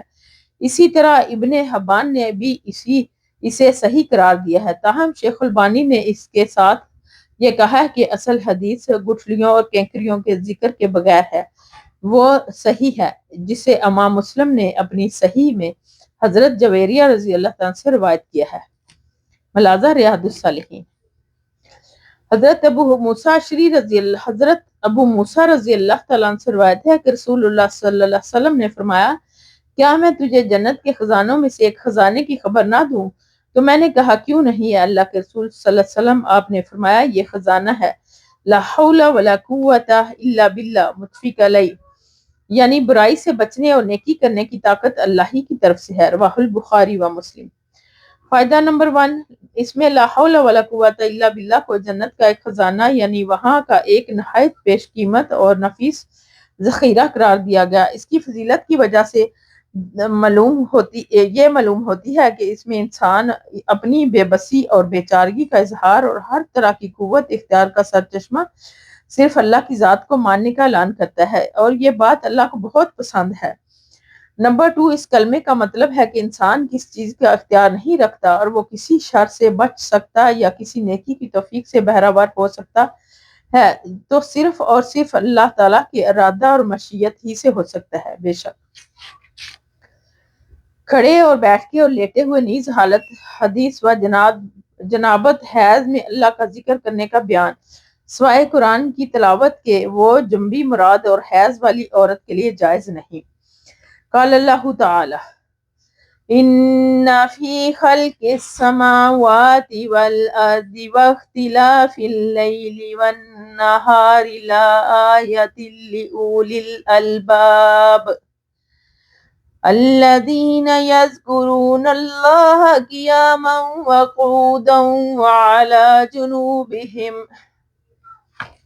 اللہ سبحانہ تعالیٰ نے ارشاد فرمایا، بے شک آسمانوں اور زمین کی پیدائش اور رات اور دن کے عدل بدل کر آنے جانے میں عقل مندوں کے لیے نشانیاں ہیں، وہ جو کھڑے بیٹھے اور اپنے پہلوؤں پر سوتے ہوئے اللہ کو یاد کرتے ہیں۔ فائدہ آیات انسان کی تین حالتیں ہوتی ہیں، یا تو وہ کھڑا ہوتا ہے چاہے چل رہا ہوتا ہو یا کسی ایک جگہ کھڑا ہو، بیٹھا ہوا ہوتا ہے یا پھر لیٹا ہوا۔ عقل مند لوگ جن کو رب کی معرفت حاصل ہوتی ہے وہ تینوں حالتوں میں یعنی ہر وقت اللہ کا ذکر کرتے ہیں۔ حضرت عائشہ رضی اللہ تعالیٰ عنہ بیان کرتی ہیں کہ رسول اللہ صلی اللہ علیہ وسلم اپنے تمام اوقات میں اللہ کا ذکر فرمایا کرتے تھے۔ رواہ مسلم۔ فائدہ، اس حدیث میں ان علماء نے استدلال کیا ہے کہ جو جنابت اور حیض کی حالت میں بھی قرآن کریم کے پڑھنے کو جائز سمجھتے ہیں، جس میں امام بخاری رحم اللہ جیسے لوگ بھی شامل ہیں، وہ کہتے ہیں کہ ہر حالت میں کا مطلب یہی ہے کہ رسول اللہ صلی اللہ علیہ وسلم پاک ہوتے یا حدث اصغر یا اکبر کی حالت میں ہوتے، ہر حال میں اللہ کا ذکر کا اہتمام فرماتے تھے، اور ذکر اللہ میں قرآن کریم بھی شامل ہے۔ اس لیے شیخ البانی رحم اللہ نے امام نووی کے باب میں استثناء مذکورہ کے جنبی اور حائضہ کے لیے قرآن پڑھنا جائز نہیں پر تنقید کی ہے اور کہا ہے کہ اس استثناء کے لیے کوئی حدیث صحیح نہیں، بلکہ حدیث عائشہ اس کی مخالف ہے۔ اس مسلک کے حاملین کے نزدیک ممانعت کی حدیثیں سند ضعیف یا قابل تعویل ہیں، اس لیے ان سے قرات و قرآن کی ممانعت کا مسئلہ ثابت نہیں ہوتا، جبکہ دوسرے علماء کے نزدیک وہ روایت ضعیف کے باوجود استدلال کے قابل ہیں، کیونکہ ان کے نزدیک ضعیف شدید نہیں بلکہ بعض کے نزدیک وہ روایت حسن درجے کی ہیں۔ دلائل کے اعتبار سے پہلا مسلک قوی ہے، تاہم تعظیم قرآن کے نقطہ نظر سے دوسرا مسلک بھی صحت کا متقاضی ہے۔ ان میں تطبیق کے ایک صورت یہ ہو سکتی ہے کہ ناگزیر صورتوں میں پہلے مسلک پر عمل کر لیا جائے، تاہم عام حالات میں دوسرے مسلک پر عمل کیا جائے، واللہ اعلم۔ حضرت ابن عباس رضی اللہ تعالیٰ عنہ سے روایت ہے کہ رسول اللہ صلی اللہ علیہ وسلم نے ارشاد فرمایا کہ اگر تمہارا ایک آدمی اپنی بیوی کے پاس ہم بستری کے لیے جائے تو وہ یہ دعا پڑھے، بسم اللہ اللہم جنبنا الشیطان وجنب الشیطان ما رزقتنا۔ شروع کرتا ہوں اللہ کے نام سے کہ اے اللہ ہم کو شیطان سے دور کر دے اور اس صحبت کے نتیجے میں جو اولاد ہمیں عطا فرمائے اس سے بھی شیطان کو دور رکھ، چنانچہ ان کے درمیان جو اولاد بھی مقدر ہوئی اسے شیطان نقصان نہیں پہنچا سکے گا، رواه البخاری و مسلم۔ فائدہ، بیوی سے صحبت کرنے سے قبل مذکورہ دعا پڑھ لینی چاہیے تاکہ انسان خود بھی شیطان کے حملوں سے محفوظ رہے اور اس کی ہونے والی اولاد بھی۔ سونے اور بیدار ہونے کی وقت کی دعا۔ حضرت حذیفہ اور حضرت ابو ذر رضی اللہ تعالیٰ عنہ سے روایت ہے کہ رسول اللہ صلی اللہ علیہ وسلم جب اپنے بستر پر استراحت فرما ہوتے تو یہ دعا پڑھتے، بسمک اللہم اموت و احیا، اے اللہ میں مرتا اور زندہ ہوتا ہوں، جبکہ بیدار ہوتے تو فرماتے الحمدللہ الذی احیانا بعد ما اماتنا و الیہ النشور، تمام تعریفیں اس اللہ کی ہیں جس نے ہمیں مارنے کے بعد زندہ کیا اور اس کی طرف سے اکٹھا ہونا ہے، رواہ البخاری۔ فائدہ، صبح و شام کے ان وظیفوں کی پابندی کا یہ بہت بڑا فائدہ ہے کہ انسان ہر وقت اللہ کو یاد کرتا اور رکھتا ہے۔ ذکر کے حلقوں کی فضیلت اور ان میں شرکت کے استحباب اور بغیر عذر کے ان کو چھوڑ دینے کی ممانعت کا بیان۔ قال اللہ تعالی وَاصْبِرْ نَفْسَكَ مَعَ الَّذِينَ يَدْعُونَ رَبَّهُمْ بِالْغَدَاةِ وَالْعَشِيِّ يُرِيدُونَ وَجْهَهُ وَلَا تَعْدُ عَيْنَاكَ عَنْهُمْ۔ اللہ سبحانہ تعالیٰ نے ارشاد فرمایا، اپنے نفس کو ان لوگوں کے ساتھ باندھے رکھ جو صبح شام اپنے رب کو پکارتے ہیں اس کی رضامندی کے ارادے سے، اور تیری آنکھ ان سے تجاوز نہ کرے۔ فائدہ اس آیت، اس کا مطلب یہ ہے کہ رب کی رضامندی کے طالبوں کو نظر انداز کر کے ان لوگوں کی طرف متوجہ نہ کر جو اگرچہ صاحب حیثیت ہوں لیکن اپنے رب کی یاد سے غافل ہوں۔ حضرت ابو ہریرہ رضی اللہ تعالیٰ عنہ سے روایت ہے کہ رسول اللہ صلی اللہ علیہ وسلم نے ارشاد فرمایا کہ اللہ تعالیٰ کے کچھ فرشتے ہیں جو اللہ کا ذکر کرنے والوں کو تلاش کرتے ہوئے راستوں میں گھومتے پھرتے ہیں۔ جب وہ کسی ایسی جگہ جماعت کو پاتے ہیں جو اللہ کے ذکر میں مصروف ہوتی ہے تو ایک دوسرے کو پکار کر کہتے ہیں کہ ادھر آؤ، یہاں تمہارے حاجت مطلوبہ چیز ہے۔ چنانچہ وہ ان کو آسمان دنیا تک اپنے پروں سے ڈانپ لیتے ہیں، اور جب وہ وہاں سے فارغ ہو کر اللہ کے پاس جاتے ہیں تو ان کا رب ان سے پوچھتا ہے کہ حالانکہ وہ خوب جانتا ہے کہ میرے بندے کیا کہتے ہیں۔ آپ صلی اللہ علیہ وسلم نے فرمایا کہ فرشتے جواب دیتے ہیں کہ وہ تیری تسبیح و تکبیر و تیری تمہید اور تمجید کر رہے تھے، تو اللہ سبحانہ تعالیٰ ان سے پوچھتا ہے کیا انہوں نے مجھے دیکھا ہے؟ فرشتے کہتے ہیں اللہ کی قسم انہوں نے تجھے دیکھا تو نہیں۔ چنانچہ اللہ تعالیٰ فرماتا ہے کہ اگر وہ مجھے دیکھ لیں تو ان کا کیا حال ہوگا؟ آپ صلی اللہ علیہ وسلم نے فرمایا کہ فرشتے عرض کرتے ہیں کہ اگر وہ تجھے دیکھ لیتے تو وہ تیری اس سے بھی زیادہ عبادت کرتے، اس سے بھی زیادہ تیری بزرگی اور اس سے بھی زیادہ تیری پاکیزگی بیان کرتے۔ پھر اللہ سبحانہ تعالیٰ پوچھتا ہے کہ وہ کیا مانگتے ہیں؟ آپ صلی اللہ علیہ وسلم نے فرمایا کہ فرشتے جواب دیتے ہیں کہ وہ تجھ سے جنت مانگتے ہیں۔ آپ صلی اللہ علیہ وسلم نے فرمایا کہ اللہ تعالیٰ کہتا ہے کہ کیا انہوں نے جنت دیکھی ہے؟ فرشتے عرض کرتے ہیں کہ نہیں، اللہ کی قسم اے ہمارے رب، انہوں نے جنت تو نہیں دیکھی۔ تو آپ صلی اللہ علیہ وسلم نے فرمایا کہ اللہ فرماتا ہے کہ اگر وہ جنت دیکھ لیں تو ان کا کیا حال ہوگا؟ فرمایا فرشتے کہتے ہیں کہ اگر وہ اس کو دیکھ لیں تو اس کے لیے ان کی حرص اور طلب اور زیادہ شدید ہو جائے اور ان میں سے ان کی رغبت اور زیادہ بڑھ جائے۔ اللہ تعالیٰ پوچھتا ہے کہ وہ کس چیز سے پناہ مانگتے تھے؟ فرشتے عرض کرتے ہیں کہ وہ جہنم کی آگ سے پناہ مانگتے ہیں۔ فرمایا اللہ تعالیٰ پوچھتا ہے کیا انہوں نے اسے دیکھا ہے؟ فرمایا فرشتے عرض کرتے ہیں نہیں، اللہ کی قسم انہوں نے اسے نہیں دیکھا۔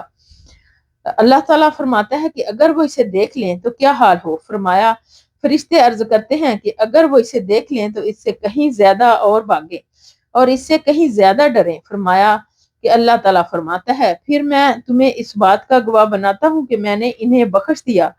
آپ نے فرمایا کہ فرشتوں میں سے ایک فرشتہ عرض کرتا ہے کہ ان میں فلاں آدمی جو تھا وہ ان میں سے نہیں تھا، وہ تو صرف ایک کام کے لیے آیا تھا کہ ان کے ساتھ مجلس ذکر میں بیٹھ گیا۔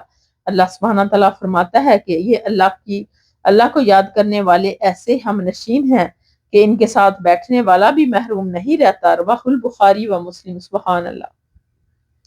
مسلم کی ایک اور روایت میں ہے کہ جو حضرت ابو ہریرہ رضی اللہ تعالیٰ عنہ سے مروی ہے کہ نبی کریم صلی اللہ علیہ وسلم نے فرمایا کہ بے شک اللہ فرماتا ہے کہ کچھ فرشتے ہیں گھومنے پھرنے والے، حفاظت کرنے والے فرشتوں سے الگ، وہ ذکر کی مجلسوں کو تلاش کرتے رہتے ہیں۔ جب وہ کوئی ایسی مجلس پاتے ہیں جس میں اللہ کا ذکر ہو رہا ہو تو ان کے ساتھ بیٹھ جاتے ہیں، اور بعض فرشتے بعض کو اپنے پروں سے ڈانپ لیتے ہیں یہاں تک کہ وہ ان کے اور آسمان دنیا کے درمیانی فاصلے کو اپنے وجود سے بھر دیتے ہیں۔ چنانچہ جب لوگ منتشر ہو جاتے ہیں تو یہ فرشتے آسمان کی طرف چڑھ جاتے ہیں۔ اللہ تعالیٰ ان سے پوچھتا ہے کہ حالانکہ وہ خوب جانتا ہے کہ تم کہاں سے آئے ہو۔ وہ عرض کرتے ہیں کہ ہم تیرے ان بندوں کے پاس سے آئے ہیں جو زمین میں ہیں، اور تیری پاکیزگی، تیری بڑائی، تیری توحید اور عظمت و تیری حمد بیان کر رہے تھے اور تجھ سے سوال کر رہے تھے۔ اللہ سبحانہ تعالیٰ پوچھتا ہے کہ وہ مجھ سے کیا سوال کر رہے تھے؟ وہ کہتے ہیں کہ وہ تجھ سے تیری جنت کا سوال کر رہے تھے۔ اللہ سبحانہ تعالیٰ پوچھتا ہے کیا انہوں نے میری جنت دیکھی ہے؟ فرشتے عرض کرتے ہیں نہیں اے پروردگار۔ اللہ تعالیٰ فرماتا ہے کہ اگر وہ میری جنت دیکھ لے تو ان کا کیا حال ہوگا؟ فرشتے عرض کرتے ہیں اور وہ تجھ سے پناہ بھی طلب کر رہے تھے۔ اللہ تعالیٰ پوچھتا ہے وہ کس چیز کی بابت مجھ سے پناہ طلب کر رہے تھے؟ فرشتے عرض کرتے ہیں اے پروردگار تیری آگ سے۔ اللہ تعالیٰ پوچھتا ہے کیا انہوں نے میری آگ دیکھی ہے؟ فرشتے کہتے ہیں نہیں۔ اللہ فرماتا ہے کہ اگر وہ میری آگ دیکھ لیں تو کیا حال ہوگا؟ فرشتے عرض کرتے ہیں کہ وہ تجھ سے بخشش بھی مانگ رہے تھے۔ اللہ سبحانہ تعالیٰ فرماتا ہے کہ میں نے ان کو بخش دیا اور جس چیز کا وہ سوال کر رہے تھے وہ میں نے ان کو عطا کر دی، اور جس چیز یعنی آگ سے پناہ طلب کر رہے تھے اس سے میں نے ان کو پناہ دے دی۔ آپ نے فرمایا کہ فرشتے عرض کرتے ہیں کہ پروردگار، ان میں فلاں آدمی بھی تھا جو بہت گناہگار بندہ ہے، جو صرف وہاں سے گزرتا ہوا ان کے ساتھ بیٹھ گیا۔ اللہ تعالیٰ فرماتا ہے میں نے اس کو بھی بخش دیا۔ یہ ایسے لوگ ہیں جو ان کے ساتھ بیٹھنے والے بھی محروم نہیں رہتے۔ فائدہ نمبر 1، ان مجالس ذکر اور حلقہ ہائے ذکر سے مراد کون سی مجلسیں ہیں اور حلقے ہیں، اور ظاہر بات ہے کہ ان سے مراد وہ حلقہ ہائے ذکر ہے جو نہیں ہو سکتے، جو خود ساختہ ہیں، اور جن میں اپنے گڑے ہوئے الفاظ یا طریقوں سے ذکر ہوتا ہے، جیسے اللہ یا حق وغیرہ کا ورد جو کسی حدیث میں بیان نہیں ہوا، یا بتیاں بجھا کر اور گردنیں مار مار کر مخصوص لفظ کی ضربیں لگانا وغیرہ۔ یہ طریقہ بھی نبی کریم صلی اللہ علیہ وسلم یا صحابہ سے ثابت نہیں ہے۔ نمبر 2، اس سے مراد وہ حلقے اور مجلسیں ہیں جن میں کوئی خود ساختہ طریقہ اختیار نہیں کیا جاتا، نہ خانہ ساز الفاظ کا ورد ہوتا ہے، بلکہ مصنون الفاظ میں، یعنی سبحان اللہ، الحمدللہ، لا الہ الا اللہ، واللہ اکبر وغیرہ کا ورد سادہ انداز میں کیا جاتا ہے، جیسے نماز کے فوراً بعد تسبیح و تمہید اور تکبیر کا حکم ہے۔ جمعے والے دن مسجد میں بیٹھے لوگ اسی طرح ذکر الہی، تلاوت قرآن وغیرہ میں مصروف ہوں، یا واعظ اور درس و تذکیر کی مجلس میں ہوں۔ نمبر 3، اس حدیث میں ذکر الہی اور ذکر ذاکرین کی فضیلت کا بیان ہے۔ سیارتن، سیاحین، گھومنے والے کے معنی ہے، اور فضلن سے مراد وہ فرشتے ہیں جو حفاظت کرنے والے فرشتوں سے زائد اور ان کے علاوہ ہیں۔ حضرت ابو ہریرہ رضی اللہ تعالیٰ عنہ اور حضرت ابو سعید رضی اللہ تعالیٰ عنہما سے روایت ہے کہ رسول اللہ صلی اللہ علیہ وآلہ وسلم نے فرمایا، جو لوگ بھی اللہ کا ذکر کرنے بیٹھتے ہیں تو فرشتے انہیں گھیر لیتے ہیں اور رحمت ان پر چھا جاتی ہے، اور سکینت اللہ کی خاص مدد ان پر نازل ہوتی ہے، اور اللہ ان کا ذکر ان لوگوں میں فرماتا ہے جو ان کے پاس ہوتے ہیں۔ رواہ مسلم۔ فائدہ، اس میں بھی اللہ کے ذکر کی فضیلت اور ذکر کرنے والوں کی عند اللہ شرف و مقام کا بیان ہے۔ حضرت ابو واقد حارث بن عوف رضی اللہ تعالیٰ عنہ سے روایت ہے کہ ایک مرتبہ رسول اللہ صلی اللہ علیہ وآلہ وسلم مسجد میں تشریف فرما تھے اور لوگ بھی آپ کے پاس موجود تھے۔ اتنے میں 3 آدمی آئے، 2 تو رسول اللہ صلی اللہ علیہ وسلم کی طرف متوجہ ہوئے اور ایک چلا گیا۔ چاچے وہ دونوں رسول اللہ صلی اللہ علیہ وسلم کے پاس کھڑے ہو گئے۔ ان میں سے ایک نے حلقے میں کشادگی دیکھی تو اس میں بیٹھ گیا، اور دوسرا ان حلقے میں موجود لوگوں کے پیچھے بیٹھ گیا، اور تیسرا پیٹھ پھیر کر چلا گیا۔ جبکہ رسول اللہ صلی اللہ علیہ وسلم فارغ ہوئے تو فرمایا، کیا میں تمہیں ان 3 آدمیوں کی بابت نہ بتلاؤں کہ ان میں سے ایک نے تو اللہ کی طرف ٹکانا پکڑا تو اللہ نے اس کو اچھا ٹکانا عطا کر دیا، اور دوسرے نے بیچ میں گھس کر بیٹھنے میں شرم محسوس کی تو اللہ نے بھی اس سے شرم کا معاملہ فرمایا، اور تیسرے آدمی نے بے روحی برتی تو اللہ نے بھی اس سے بے روحی اختیار فرما لی۔ رواہ البخاری۔ یعنی فائدہ اس میں ایک تو مجالس کا ذکر میں شرکت کرنے کی ترغیب ہے، دوسرے لوگوں کو تنگ نہ کرنے کی اور شرم و حیا کی فضیلت ہے، تیسرے بغیر عذر کے علم و دین و ذکر الہی کی مجلس سے اراض کی مذمت اور اس کے انجام بد کا بیان ہے۔ حضرت ابو سعید خدری رضی اللہ تعالیٰ عنہ بیان فرماتے ہیں کہ حضرت معاویہ رضی اللہ تعالیٰ عنہ مسجد میں حاضرین کے ایک حلقے پر آئے اور ان سے پوچھا کہ تم یہاں کیسے بیٹھے ہو؟ انہوں نے کہا کہ ہم اللہ کا ذکر کرنے کے لیے بیٹھے ہیں۔ حضرت معاویہ رضی اللہ تعالیٰ عنہ نے فرمایا کہ اللہ کی قسم تم اسی مقصد کے لیے بیٹھے ہو؟ کہ انہوں نے کہا کہ ہاں، ہم صرف اسی مقصد کے لیے بیٹھے ہیں۔ حضرت معاویہ نے فرمایا کہ میں نے تم سے اس لیے قسم نہیں اٹھوائی کہ میں تمہیں جھوٹ سے متہم سمجھتا ہوں۔ یاد رکھو، کوئی شخص ایسا نہیں ہے جیسے رسول اللہ صلی اللہ علیہ وسلم کے ساتھ مجھ جیسا قرب حاصل ہو اور پھر وہ مجھ سے کم حدیثیں بیان کرنے والا ہو۔ بے شک رسول اللہ صلی اللہ علیہ وسلم اپنے صحابہ کے ایک حلقے پر تشریف لائے تو ان سے پوچھا کہ تم یہاں کیوں بیٹھے ہو؟ انہوں نے کہا کہ ہم بیٹھے ہوئے ہیں اللہ کا ذکر اور اس بات پر اس کی حمد کر رہے ہیں کہ اس نے ہمیں اسلام کی ہدایت سے نوازا اور اس کے ذریعے سے ہم پر احسان فرمایا۔ آپ صلی اللہ علیہ وسلم نے فرمایا کہ اللہ کی قسم تمہیں اس چیز نے بٹھایا ہے؟ انہوں نے کہا اللہ کی قسم اسی مقصد نے ہم کو بٹھایا ہے۔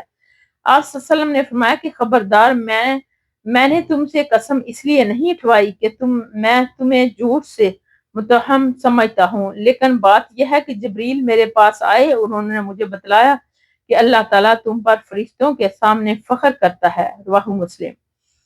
فائدہ اس میں بھی گزشتہ حدیثوں کی طرح مجالس ذکر اور ذاکرین کی فضیلت اور شرف کا بیان ہے، لیکن اس میں اکٹھے بیٹھ کر خاص ہیبت میں ذکر کرنے کا ثبوت ہرگز نہیں ہے، جیسا کہ اہل بدعت کا طریقہ ہے۔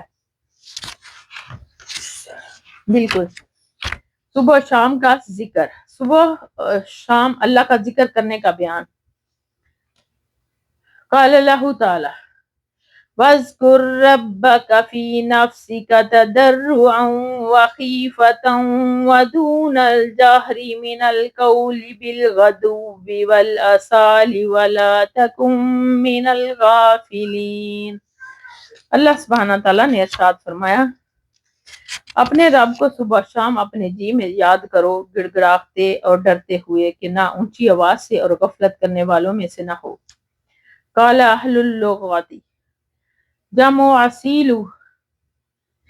اصیل وہو ما بین العصر والمغرب، اور اہل لغت نے کہا کہ اصال اصیل کی جمع ہے، یہ عصر اور مغرب کے درمیان کا وقت ہے۔ وقال اللہ تعالی وَسَبِّحْ بِحَمْدِ رَبِّكَ قَبْلَ طُلُوعِ الشَّمْسِ وَقَبْلَ غُرُوبِهَا۔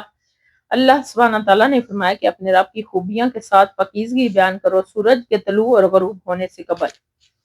وقال اللہ تعالی وَسَبِّحْ بِحَمْدِ رَبِّكَ بِالْعَشِيِّ وَالْإِبْكَارِ۔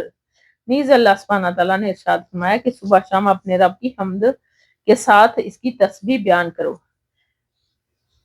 قال اہل اللغہ ما بین زوال الشمس وغروبها، اہل لغت نے کہا کہ عشی سورج کے زوال سے اس کے غروب ہونے تک کا درمیانی وقت ہے۔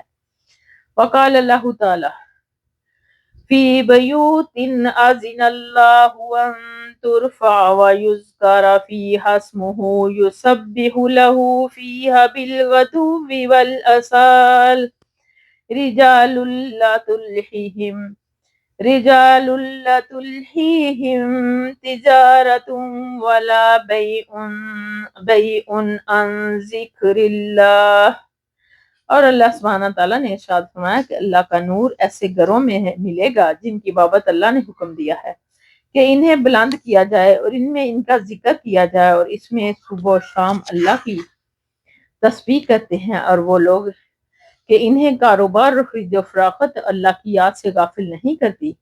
نیز اللہ سبحانہ تعالیٰ نے ارشاد فرمایا، بے شک ہم پہاڑوں کو ان کے زیر فرمان کر دیا تھا، وہ صبح شام حضرت داؤد کے ساتھ اللہ کی پاکیزگی بیان کرتے تھے۔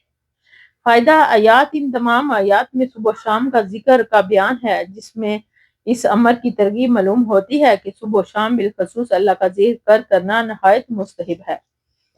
حضرت ابو ہریرہ رضی اللہ تعالی عنہ سے روایت ہے کہ رسول اللہ صلی اللہ علیہ وسلم نے ارشاد فرمایا کہ جو شخص صبح و شام سبحان اللہ و بحمدہ 100 مرتبہ پڑھے، قیامت والے دن اس سے افضل عمل کوئی شخص نہیں لائے گا مگر وہ شخص جس نے اس کی مثل یا اس سے زیادہ یہ کلمات کہے۔ رواہ مسلم۔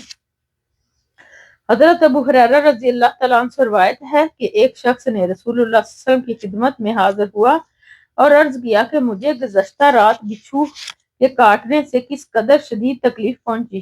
شدت تکلیف کو تعجب کے طور پر بیان کیا۔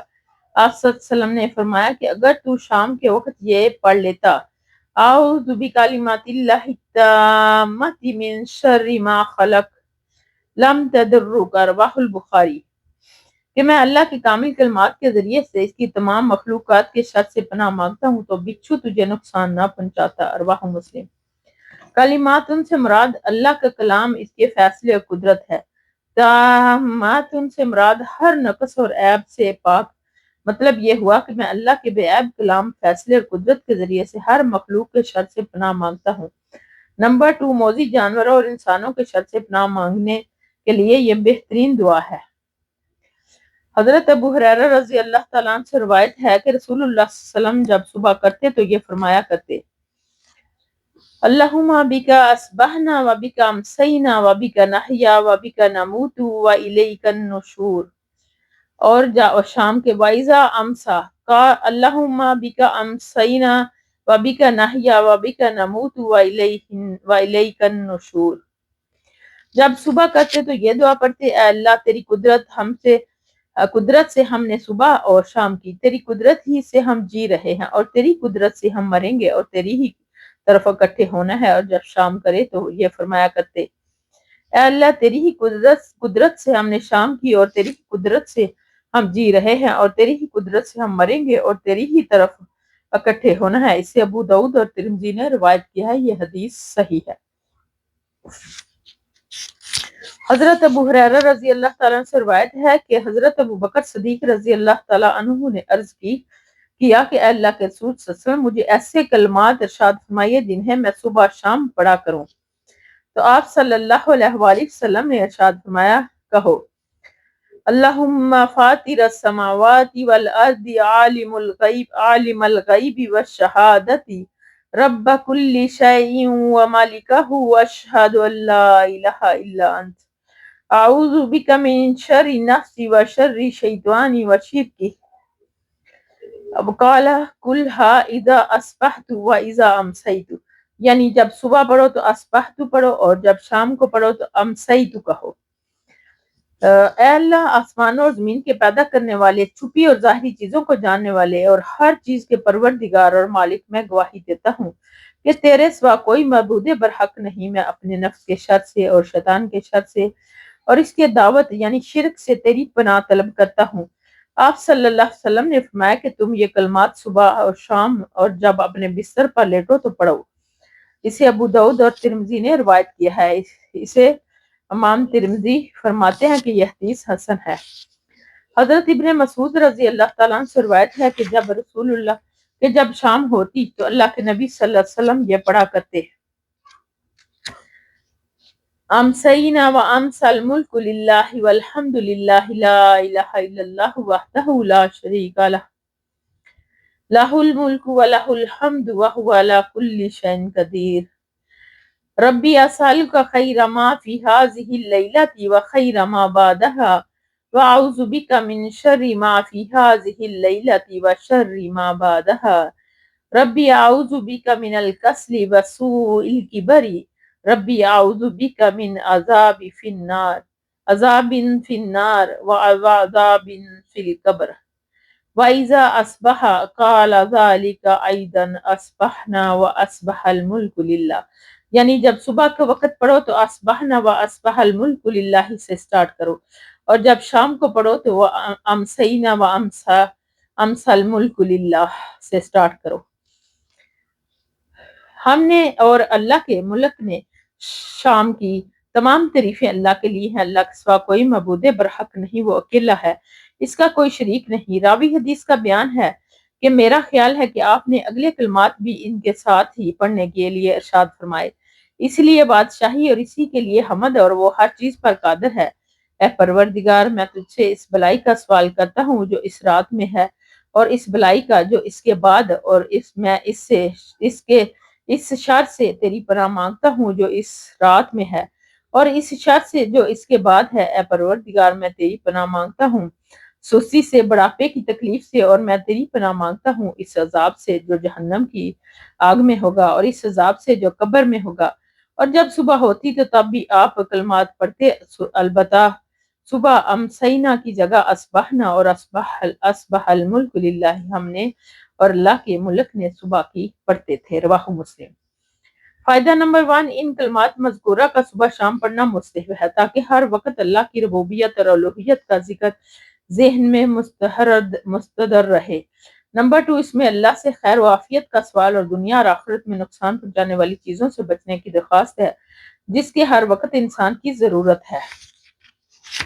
حضرت عبداللہ بن حبیب رضی اللہ تعالیٰ عنہ بیان فرماتے ہیں کہ رسول اللہ صلی اللہ علیہ وسلم نے مجھ سے فرمایا کہ تم صبح شام 3 مرتبہ کہو قل هو اللہ احد، قل اعوذ برب الفلق، قل اعوذ برب الناس پڑھ لیا کرو، یہ تمہیں ہر چیز سے کافی ہو جائیں گی۔ اسے ابو داؤد اور ترمذی نے روایت کیا ہے، اور امام ترمذی نے کہا یہ حدیث حسن ہے۔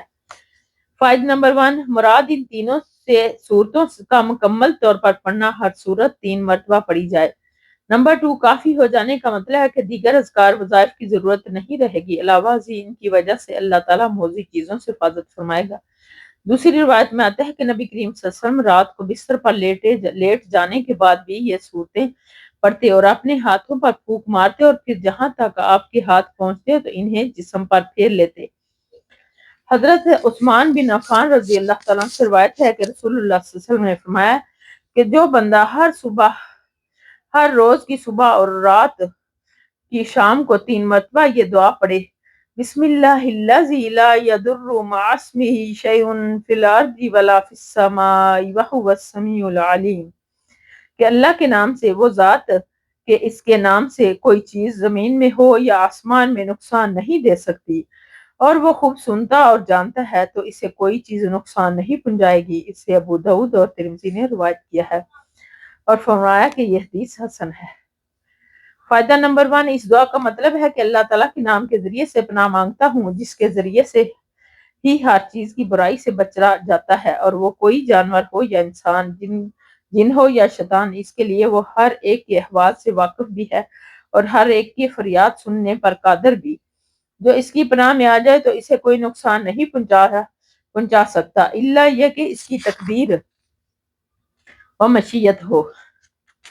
نمبر 2، ہر مسلمان کو چاہیے کہ صبح شام ان وظیفوں کو اپنا معمول بنائے جو اس باب میں مذکور ہو۔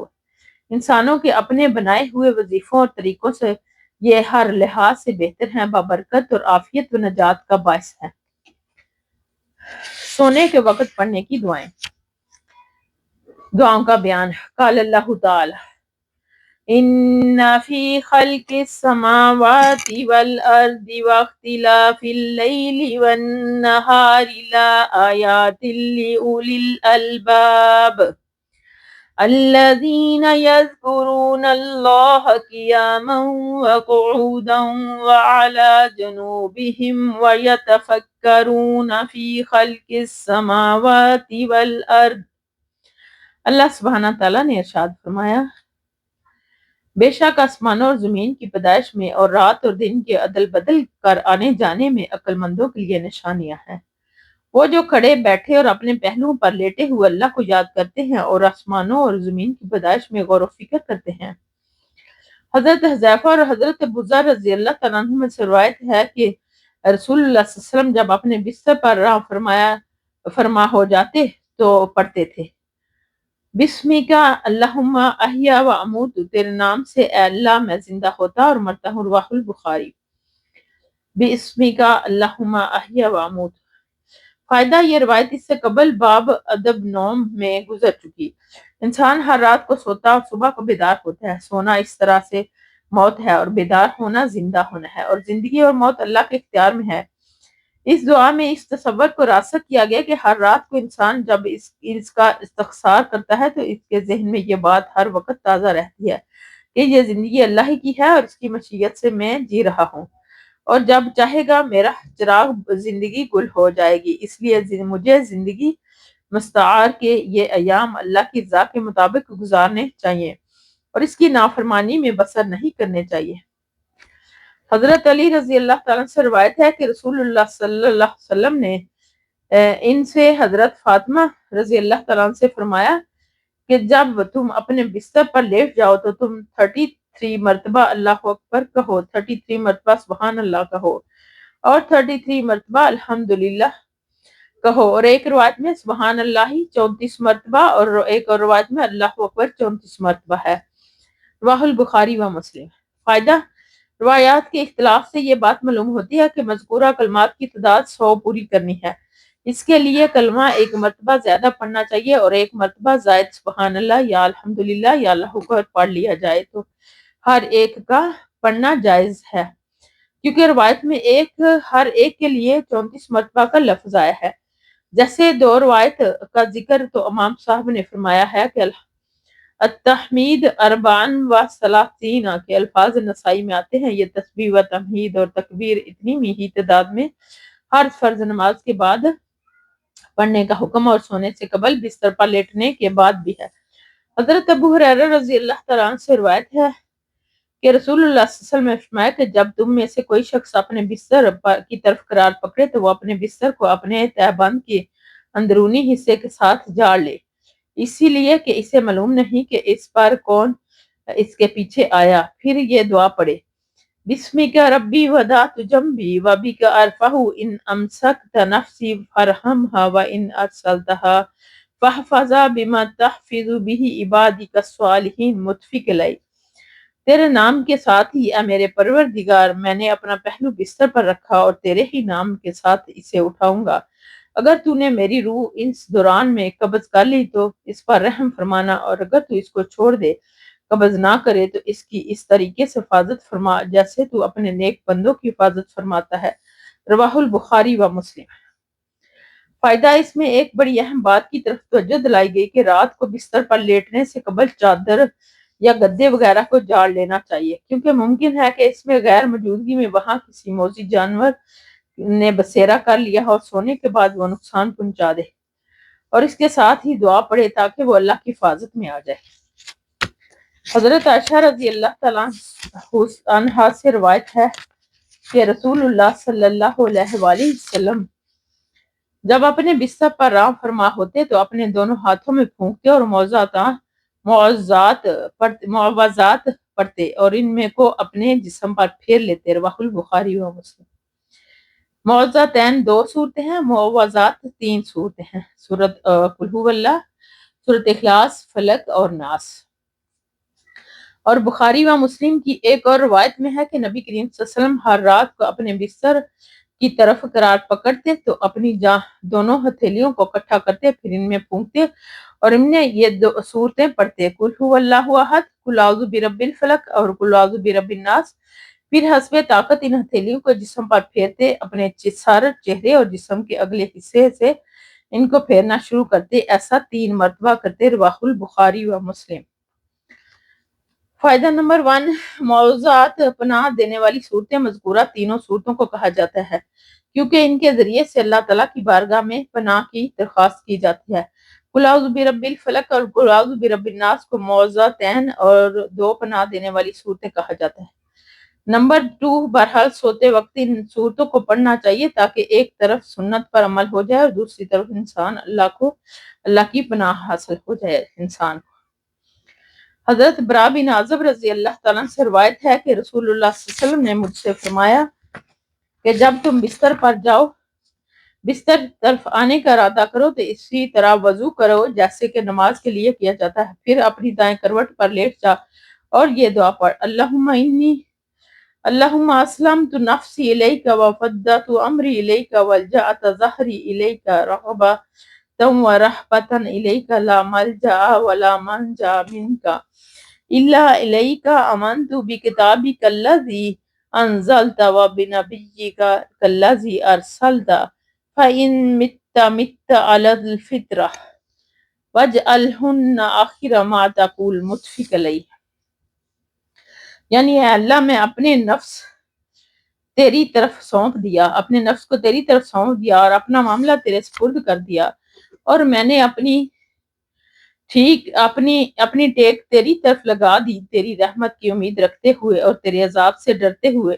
تیرے سوا کوئی ٹھکانہ اور جائے پناہ نہیں۔ میں تیری اس کتاب پر ایمان لایا جو تو نے نازل کی، اور اس نبی پر ایمان لایا جسے تو نے بھیجا۔ پھر اگر تو یہ کلمات پڑھ کر فوت ہوا تو فطرت اسلام پر تیری وفات ہوگی، اور ان کلمات کو سوتے وقت اپنی گفتگو کا آخری حصہ بنا۔ رواہ البخاری و مسلم۔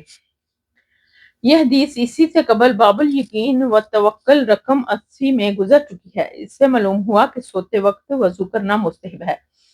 اسی طرح پسندیدہ ہے کہ یہ دعا پڑھنے کے بعد کوئی گفتگو نہ کی جائے۔ حضرت انس رضی اللہ تعالیٰ عنہ سے روایت ہے کہ نبی کریم صلی اللہ علیہ وسلم جب اپنے بستر پر قرار پکڑتے تو فرماتے، الحمدللہ الذی اطعنا وسقانا وکفانا واوانا فکم ممن لا